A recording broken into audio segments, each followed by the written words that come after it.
খয়রুম মিন ইবাদাতি সিত্তিনা ওয়া ফি রায়াতিন সাবঈনা ওয়া ফি রায়াতিন সামানিনা সামা। তোমরা আল্লাহর মাখলুকাতের দিকে তাকাও, আল্লাহর মাখলুকাত নিয়ে রিসার্চ করো, মুরাকাবা করো। এই মাখলুকাতের খালেকের পরিচয় এসে যাবে। সূর্যটার দিকে তাকাইয়ে যখন আপনি মুরাকাবা করবেন, তখন আপনার ব্রেন বলবে এই সূর্য সৃষ্টি করার একজন কারিগর আছে। কি বলে না বলে না? সূর্য দুনিয়া থেকে 9,30,00,000 মাইল দূরে অবস্থান করতেছে। বৈজ্ঞানিকরা আবিষ্কার করার পরে বলে সূর্য দুনিয়া থেকে 13 লক্ষ গুণ বড়। এখন ব্রেন বলবে এই সূর্যটা কে ঝুলাইয়ে রাখে, কিভাবে ঝুলাইয়ে রাখছে, কিসের মাধ্যমে ঝুলিয়ে রইল, কিসের মাধ্যমে দাঁড়াইয়ে রয়েছে।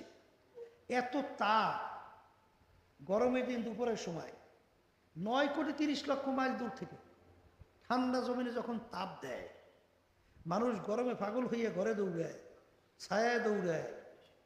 টিনের চালে যদি ওই সময় 1 ঘন্টাকে বাঁধিয়ে রাখে, আর তালাশ করে জ্যান্ত মনে পাওয়া যাবে না।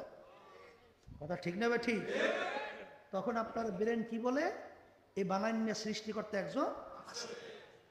যখন ওই বান্দাবান্দি এই গাছ নিয়ে চিন্তা করে মোরাকাবা করে, মানুষ নিয়ে চিন্তা করে মোরাকাবা করে, চন্দ্র নিয়ে চিন্তা করে মোরাকাবা করে, সাগর নিয়ে চিন্তা করে মোরাকাবা করে, বিভিন্ন আল্লাহর মাখলুকাত নিয়ে মোরাকাবা করে, চিন্তা করে। একটা গরুর গোবরের রং কালো, প্রস্রাবের রং অন্য ধরনের, রক্তের রং লাল, ওদিকে আবার গাভীর বান্ধা থেকে দুধ টান দিলে সাদা দবদবে। যেই দুধের ভিতরে রক্তের রঙও নাই, গোবরের রঙও নাই, গন্ধও নাই, প্রস্রাবের কোনো ঘেরান নাই, আর ওর কোনো ইও নাই। তাহলে এই যে সাদা দবদবে দুধ, এই ভিতর থেকে কে বের করলো? তখন আপনার ব্রেন বলবে একজন সৃষ্টিকর্তা আছে। কথা ঠিক না ভাই? ঠিক। এই চিন্তা কি আপনার বাড়ির পাশে গোয়াল ঘরে গরুটা করবে? এই চিন্তা করার শক্তি আল্লাহ ওদেরকে দান করছে। তাহলে এই চিন্তা শক্তি আল্লাহ দান করছে কাদেরকে?